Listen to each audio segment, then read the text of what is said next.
अस्सलाम वालेकुम रहमतुल्लाहि व बरकातहू। प्यारे हजूर, वालेकुम सलाम।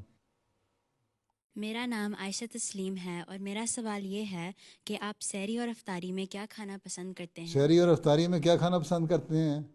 जो मैं नाश्ता करता जी। हूँ वही मैं शहरी में खा लेता हूँ, और जो मैं खाना खाता हूँ वही मैं अफ्तारी में खा लेता हूँ। हाँ, ये है कि अफ्तारी में, अफ्तारी खोलने से पहले क्योंकि सुन्नत है खजूर खाना, तो खजूर खा लेता हूँ। हैं?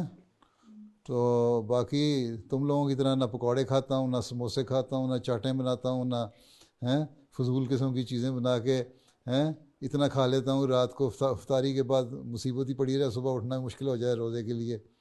और हैं तो जी। रूटीन, अपनी रूटीन वही रखो, तभी मज़ा है शहरी का। हमने तो एक बना लिया हुआ है इसको, एक एक शहरी में हमने ज़रूर कोई ख़ास चीज़ खानी है, रफ्तारी में ज़रूर ख़ास चीज़ खानी है।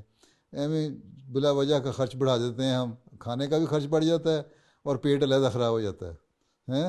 और रोज़ा रख के फिर सारा दिन सुस्ती रहती है। रोज़े का मज़ा तो तब है कि जो रूटीन का तुम्हारा खाना है वही खाओ, और वही उसी से रोज़ा रखो और उसी से रोज़ा खोलो। ठीक है? जी, और जो तुम्हारे लेविश किस्म की इफ्तारियाँ में जो पैसे बच जाते हैं ना, वो किसी चैरिटी में दे दो, गरीबों जी, गरीबों जज़ाकल्लाह। अच्छा, ठीक है।